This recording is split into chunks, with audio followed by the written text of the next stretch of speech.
Hola, ¿qué tal, Jacobs? Bienvenidos a un video más de El Jacob, donde hoy aparece el secretario de Estado, que viene siendo el segundo al mando, el buen Antony Blinken, y nos dice del conflicto entre Rusia y Ucrania, donde pues que al parecer se le han dado 1.000 millones de parte de Estados Unidos a los ucranianos para asistencia de la milicia, y que todo esto es básicamente responsabilidad de Putin y nada más de él. Y hasta ahí es que vamos, qué es lo que dice, y ahorita comentamos, ¿por qué no?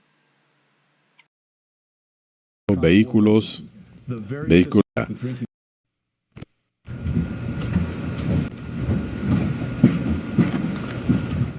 afternoon.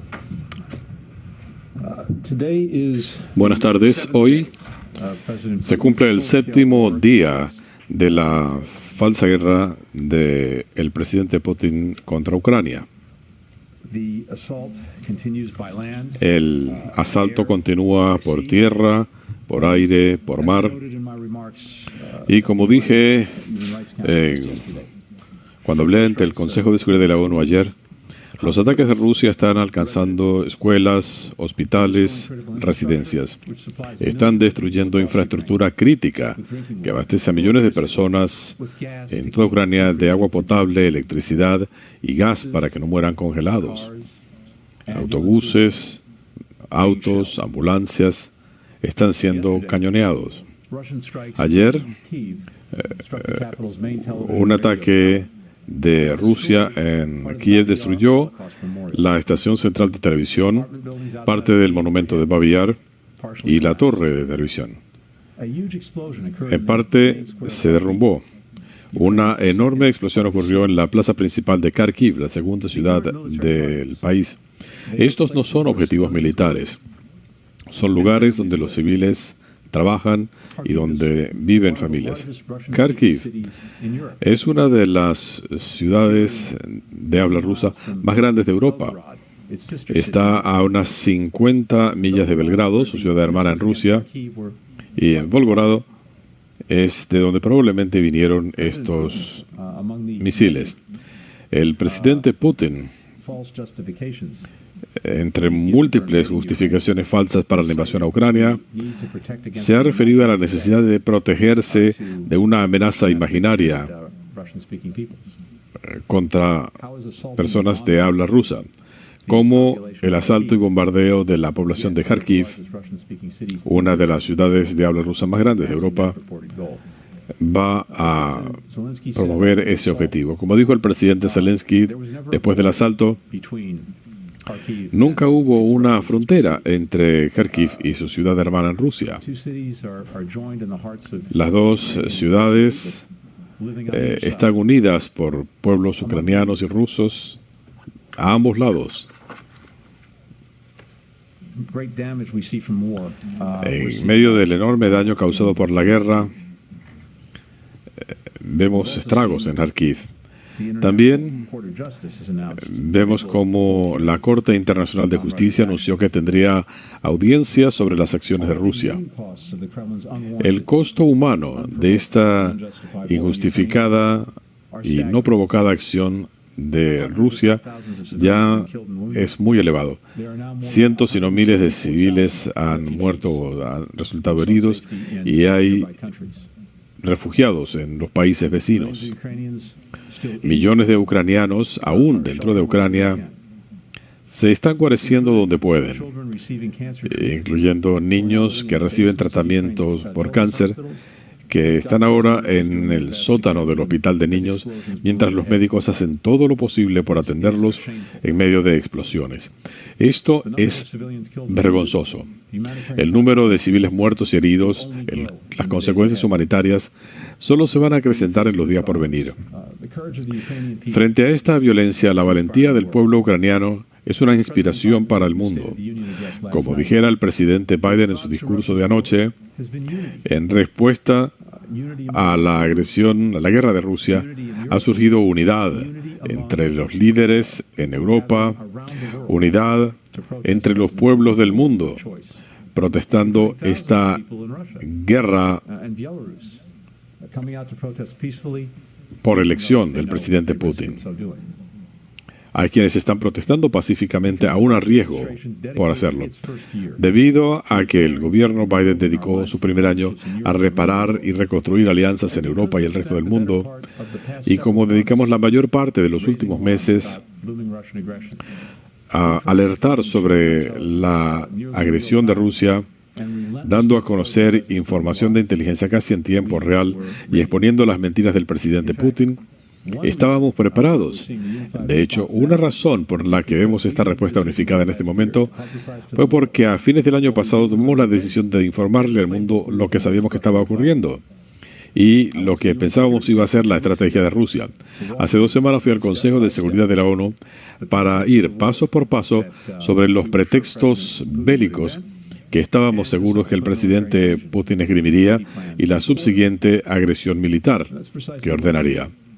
Y precisamente eso fue lo que hizo. Mientras autoridades rusas lo negaban hasta la víspera de la invasión. Frente a esa duplicidad, el resultado fue el que pronosticamos. Y esto ha generado solidaridad en todo el mundo e indignación en todo el mundo. Y esto se ha convertido en una acción sin precedentes. Dijimos que si el Kremlin ordenaba una invasión, ayudaríamos a Ucrania a defenderse, imponiéndole costos a Rusia. La semana pasada el presidente aprobó $350 millones en asistencia militar para Ucrania para ayudar frente a las amenazas que ahora enfrenta, terrestres y aéreas. Esto eleva la asistencia a Ucrania en el último año a más de $1.000 millones, más que en ningún otro año anterior. En los últimos días, yo autoricé la transferencia agilizada de equipo defensivo desde países aliados a Ucrania y la coordinación para recibir el equipo, incluyendo armamento antitanques y antiaéreo, así como municiones para los combatientes ucranianos que están defendiendo a su tierra con valentía y determinación.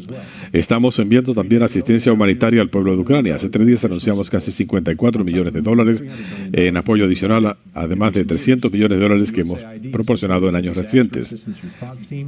La USAID, la Agencia de Desarrollo Internacional, encabeza esta respuesta en coordinación con aliados europeos y su directora, Samantha Powers, como saben, estuvo en Polonia hace unos días cerca de la frontera con Ucrania, junto con otros funcionarios de alto nivel del Departamento de Estado. Y estamos trabajando para apoyar a los países vecinos, incluyendo Polonia, Moldavia, Rumania, Eslovaquia, que han recibido a cientos de miles de refugiados, incluyendo muchos niños, ancianos y discapacitados, todos los cuales han huido de Ucrania para escapar de la violencia rusa, en viajes peligrosos, buscando seguridad. Nosotros y nuestros aliados y socios queremos mantener a la gente a salvo, mantener abiertos los cruces fronterizos y brindar suministros cruciales. Al mismo tiempo, estamos responsabilizando a Rusia, incluyendo su sector económico. En el 1 de diciembre dije que Rusia enfrentaría consecuencias severas si atacaba a Ucrania, incluyendo un costo económico severo y perdurable.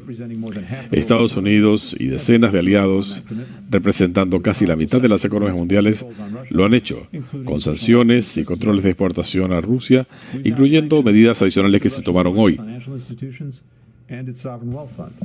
Hemos sancionado las principales entidades financieras de Rusia. La Unión Europea retiró a bancos de Rusia del sistema SWIFT. Restringimos la capacidad de Rusia de obtener fondos fuera de sus fronteras.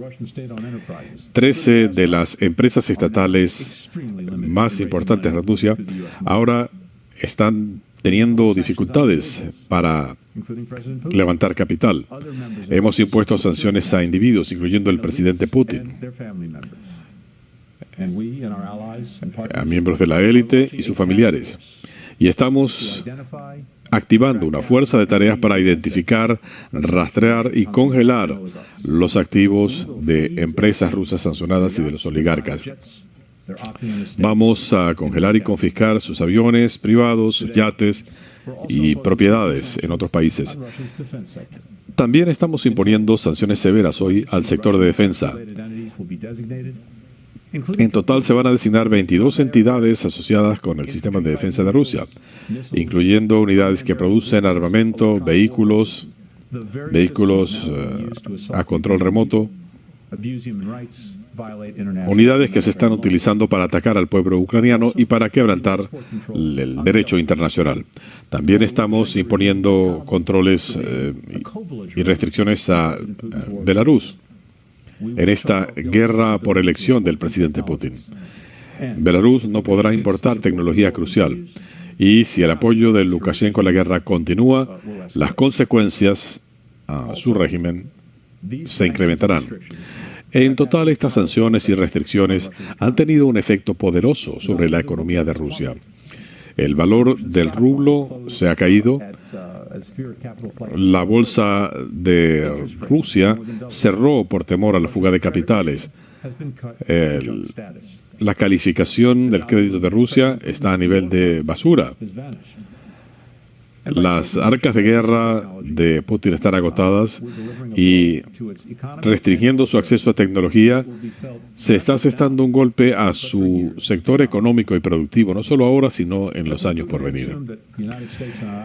El presidente Putin quizá asumió que esto era solo un albur de Estados Unidos y sus aliados cuando hablamos de las consecuencias. Pero, como dice el presidente Biden, las grandes naciones no pueden andarse con albures. Estados Unidos no lo hace y el presidente Putin calculó mal. Como dijo el presidente Biden anoche, esta es la guerra del presidente Putin, no es una guerra del pueblo ruso. Y cada día se hace más claro que el pueblo ruso se opone. Miembros de las Fuerzas Armadas de Rusia se oponen. Y no tenían idea de a qué los estaban enviando. Y ahora el pueblo de Rusia va a pagar las consecuencias de las decisiones de su líder. Mi mensaje, pues, al pueblo de Rusia es que, si es que lo pueden escuchar, ya que el Kremlin está restringiendo el acceso a información veraz, sabemos que muchos de ustedes no quieren ser parte de esta guerra. Ustedes, como los ucranianos, como la gente de todo el mundo, quieren lo mismo: buenos empleos, aire limpio, agua limpia, la oportunidad de criar a sus hijos en vecindarios seguros, buenas escuelas, de darles una vida mejor que la que ustedes han tenido. ¿Cómo esta guerra no provocada de Putin contra Ucrania hace más accesibles estas metas? ¿Cómo va a mejorar su vida? Este costo económico que nos hemos visto obligados a imponerle a Rusia no son algo contra ustedes, sino una forma de frenar la agresión de su gobierno. Y así como millones en el mundo nos oponemos a las agresiones de Rusia, también estamos del lado de ustedes cuando le exigen a sus líderes que pongan fin a esta guerra. Si el presidente Putin quiere demostrar liderazgo, debe dejar que los soldados rusos regresen a sus casas con sus familias. Finalmente, Estados Unidos continúa los esfuerzos diplomáticos. Mantenemos la puerta abierta a una salida diplomática. Eso será muy difícil sin una desescalada militar. Mucho más difícil que la diplomacia tenga éxito cuando los tanques están avanzando, hay bombardeos y ataques. Pero si Rusia repliega sus fuerzas y apela a la diplomacia, estamos listos para participar. Mientras tanto, nuestra intensa diplomacia con aliados y socios continúa. He estado en contacto casi directo con mi amigo y contraparte, el ministro Kuleba, de Ucrania, y apoyo todos los esfuerzos tendientes a un cese al fuego y la retirada de las fuerzas rusas. Si hay medidas diplomáticas que podamos adoptar y el gobierno ucraniano considere que son de utilidad, lo haremos, aun cuando continuamos apoyando al pueblo ucraniano para su defensa. Mañana iré a Bruselas a reunirme con nuestros aliados de la OTAN, el G7 y los europeos, para continuar nuestra coordinación, para elogiar las estrictas medidas que han tomado para que Rusia responda y para reiterar nuestro compromiso con el artículo 5, que un ataque contra cualquier miembro de la OTAN es un ataque contra todos. Luego viajaré a Polonia, que ya está recibiendo cientos de miles de refugiados ucranianos y cada día llegan decenas de miles. Y luego a Moldavia, que está también albergando refugiados ucranianos y donde Rusia ha ocupado territorio contra la voluntad popular durante años. Después a los países bálticos, Letonia, Lituania y Estonia, que enfrentan una amenaza renovada de Rusia. Cuando Putin quiere restablecer su control sobre antiguas repúblicas soviéticas, estos son aliados nuestros y vamos a defender cada pulgada del territorio de la OTAN contra cualquier agresión, venga de donde venga. Finalmente, quiero destacar el voto histórico que ha tenido lugar en la ONU. 141 naciones votaron a favor de una resolución reiterando la integridad territorial y soberanía de Ucrania y condenando la invasión por parte de Rusia de otro país miembro. Esto revela que la gran mayoría de la comunidad internacional apoya los principios básicos de la ONU y la defensa del acta constitutiva de la ONU y rechaza los intentos de Rusia de cambiar las fronteras de otro país por la fuerza y de imponerse a la voluntad del pueblo ucraniano. 141 miembros de la ONU saben que aquí está en juego mucho más que el conflicto en Ucrania y la seguridad de Ucrania. Esta es una amenaza a la estabilidad en Europa y a todo el orden internacional, que ha sido la base de la paz y la prosperidad para los pueblos del mundo por casi 80 años. En estos momentos de incertidumbre, tenemos un camino claro por delante: ayudar a Ucrania a defenderse, apoyar al pueblo ucraniano, hacer que Rusia responda por sus acciones y buscar vías diplomáticas. El presidente Putin está más aislado del mundo que nunca. Como pronosticó el presidente Biden anoche, cuando se escriba la historia de esta era, la guerra de Rusia contra Ucrania dejará a Rusia debilitada y al resto del mundo más fuerte. Y en los días por venir, seguiremos obteniendo inspiración de la férrea voluntad del pueblo ucraniano. Paso a sus preguntas.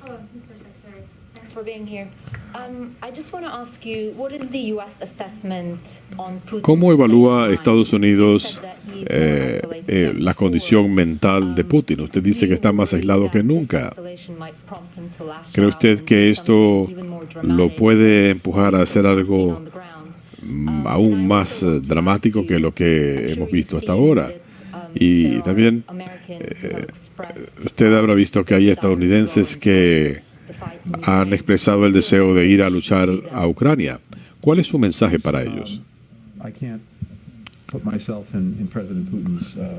Yo no puedo penetrar en el estado mental del presidente Putin.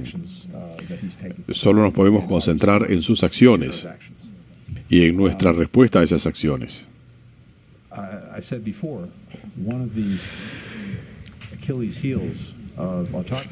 Como hemos dicho, el talón de Aquiles de las autocracias es su incapacidad de escuchar la verdad. No sé quién le dijo qué al presidente Putin antes de esta agresión, no sé quién le dijo qué, pero todo eso es especulación.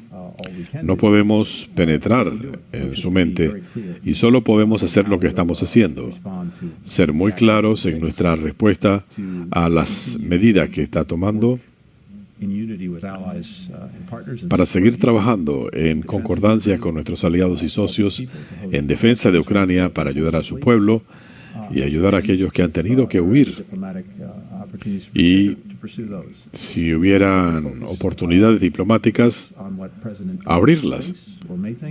Pero más allá de lo que el presidente Putin piense o pueda pensar, la clave es lo que hace.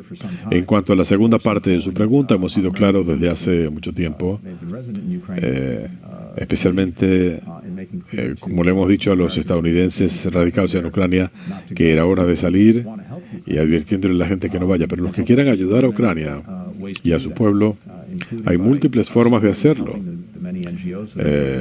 apoyando a las múltiples entidades no gubernamentales que llevan asistencia humanitaria, aportando recursos para ayudar a Ucrania, pero al mismo tiempo defendiendo la posesión de Ucrania y una salida diplomática a esta crisis creada por Rusia son las maneras más efectivas de ayudar.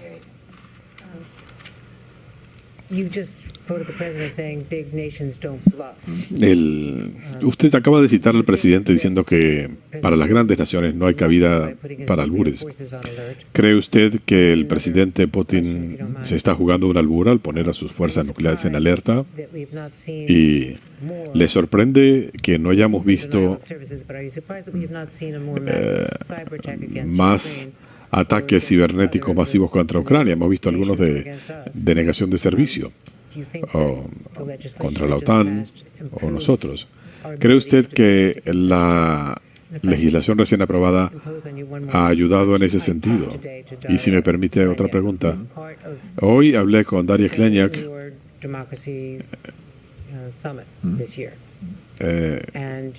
quien participó en la Cumbre de la Democracia. Y ella dice que a pesar de todo lo que se ha hecho, el extraordinario nivel de coordinación entre los aliados no va a llegar a tiempo. Esa caravana está a las puertas de Kiev, rodeando a Kiev. Y si los suministros no llegan, ¿qué más podemos hacer para ayudar a la gente? Voy a ir no necesariamente a la inversa, pero en cuanto al último elemento, sí. La legislación que usted menciona, muy útil. Pero más allá de eso, y antes que eso, nos hemos concentrado mucho en posibles ataques cibernéticos, no solo contra Ucrania, sino también contra nosotros, nuestros aliados y socios. Por meses trabajamos con Ucrania y entre nosotros mismos para reforzar nuestras defensas. Todo ese trabajo continúa, incluyendo con el sector privado. Creo que tenemos que estar muy alertas frente a esta posibilidad. Con respecto a la asistencia a Ucrania, esto es lo que le puedo decir.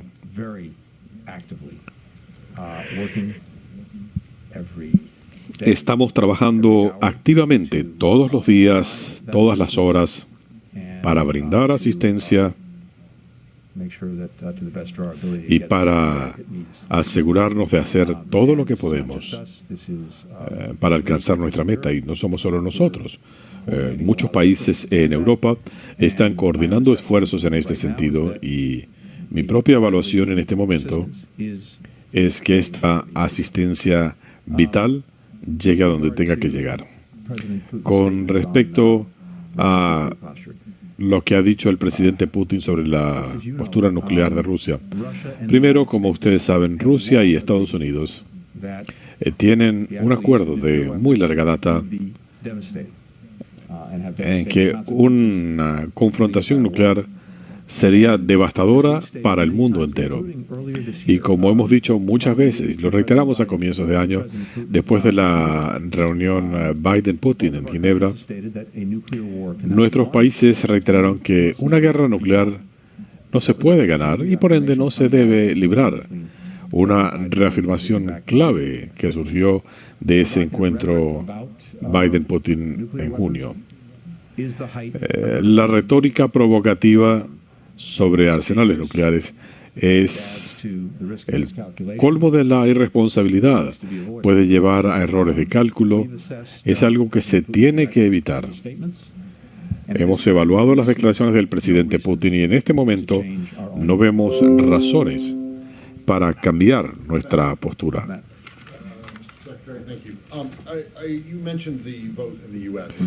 Usted mencionó la votación en la ONU.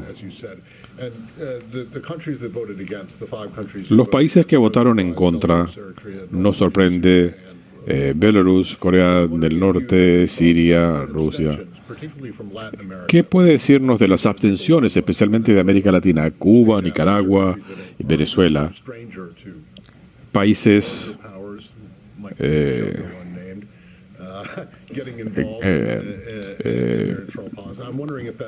afines a potencias que no vamos a mencionar, Segundo, en cuanto a la perspectiva diplomática con Rusia, usted dice que la puerta se mantiene abierta.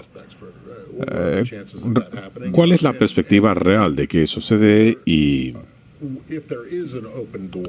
si hay una puerta abierta, ¿es solo para Ucrania y quizá las conversaciones en Viena con Irán? ¿O están abiertos a otras cosas? Cambio climático y muchas otras cosas. Primero que nada, para poner esto en perspectiva, la votación en la ONU es algo abrumador y yo diría que histórico. Si vamos a 2014, cuando ocurrió la primera agresión de Rusia contra Ucrania, en ese entonces hubo 100 votos a favor de la resolución.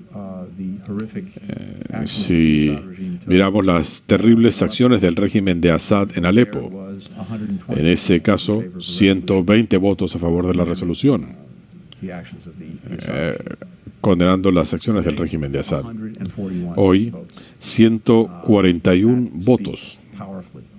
Eso es algo muy poderoso y habla de la posición de la gran mayoría del mundo y su posición sobre lo que está haciendo Rusia en Ucrania. Yo no voy a hablar de los votos individuales. En algunos casos, la abstención habla mucho más, con mucha más fuerza que votar en contra. Estos países han sopesado su relación con Rusia y votaron bajo ese contexto. En cuanto al pequeño número que votó en contra, Belarus, Corea del Norte, Eritrea, Siria y Rusia, Groucho Marx decía, bueno, ese es un club del que no quiero ser parte. Y como dije hace algunos momentos, respecto a Ucrania, tenemos que mantener abiertos los caminos razonables, pero es muy difícil hacerlo cuando siguen los bombardeos, siguen avanzando los tanques y siguen los ataques aéreos. Esto es un obstáculo para la diplomacia y se ha demostrado claramente en los meses previos a la agresión de Rusia que estamos preparados para interactuar con Rusia en el frente diplomático, atender preocupaciones legítimas de seguridad con reciprocidad.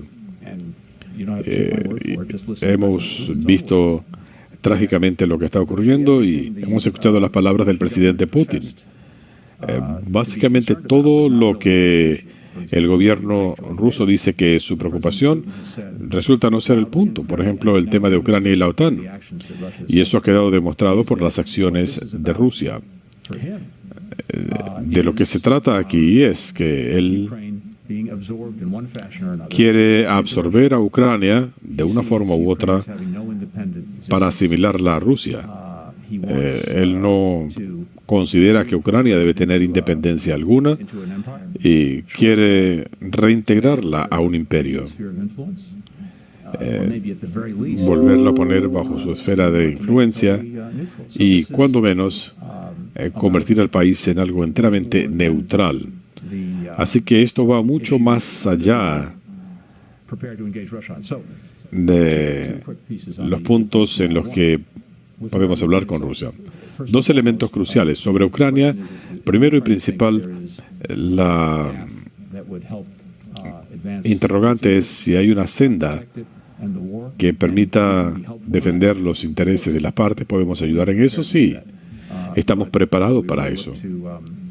Pero realmente esperamos que el gobierno ucraniano sea el que diga qué se puede hacer en las conversaciones con Rusia. Por supuesto que las demandas de Rusia hasta ahora son no solo excesivas, sino absurdas. Rusia está usando el pretexto de la diplomacia para distraer de sus acciones agresivas. Más aún, aun cuando continuamos imponiéndole costos a Rusia, si hay áreas en las que podemos trabajar de un modo u otro, vamos a seguir trabajando en ese sentido. No vamos a dejar que Rusia dicte cuáles son nuestros intereses o cómo abordarlos.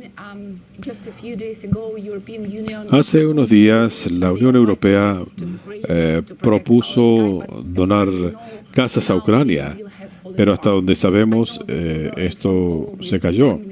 Sé que usted habló con el ministro Kuleba. Después de su viaje a Europa, ¿pudiera haber un cambio en este sentido y pudiera Ucrania tener acceso a esas naves?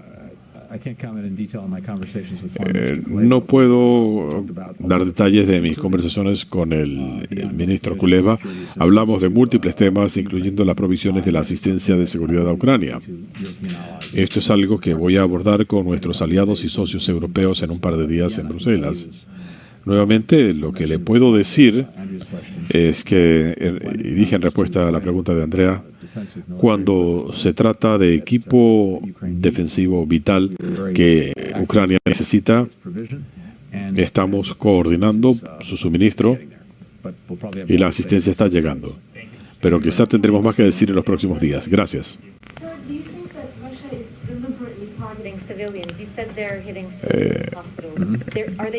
¿Piensa que Rusia está atacando deliberadamente a civiles, escuelas y demás? Ciertamente lo que hemos visto en el pasado es que uno de los métodos tácticos de Rusia es ser absolutamente brutal,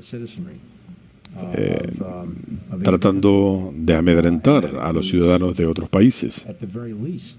Y eso incluye, cuando menos, ataques indiscriminados y quizás también ataques deliberados.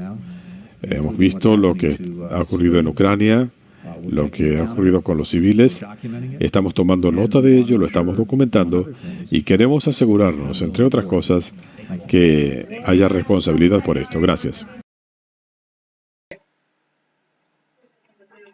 Bueno, pues ahí está claramente el país por la fuerza de Antonio Blinken, donde dice que pues básicamente todo es culpa de la Jun, del Putin, que Putin y Putin, y que pues básicamente ellos ya ayudaron con $1,000 millones a los ucranianos con asistencia militar, armamento y todo este tipo de cosas para que pues básicamente se defendieran de Rusia.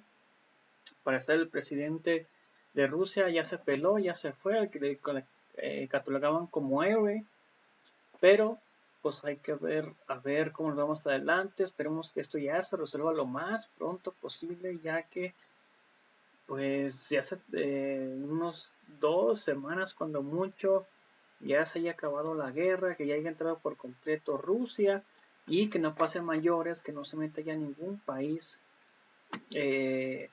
a la guerra, porque si no va a ser un cuento de nunca acabar, porque pues fue la pandemia.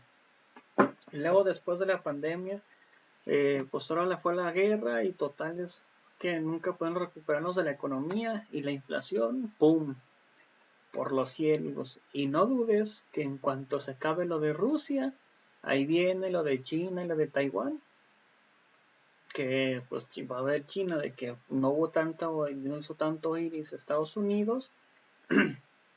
¿Y qué va a hacer China? Pues se va a apropiar de Taiwán. Y pues total, Estados Unidos ya no hizo nada, lo va a tratar de sancionar, pero pues son sanciones que pues Rusia se preparó y China durante 10 años para que no les afectara o no les afectara tanto de lo que esté pasando. Así que pues saludos a Isabel OEG. Bonifacio Dávila, cuando levantas la vista a quien te oprime, de mínimo te golpea. Beto Cruz, ¿qué tiene que ver AMLO? El problema de esos países no entran en el de México. Es complicada la situación de Rusia y Ucrania, pero no estamos no podemos hacer nada para eso. Hay grupos como la ONU y la OTAN, nos dice el buen Beto Cruz. Así que pues a todos amigos, gracias por ver el video, los invito a ver nuestro siguiente video. Hasta pronto, bye, suscríbanse, no se olviden comentar, compartir y y darle like para que más personas nos vean. Nos vemos en el próximo video, hasta pronto, bye.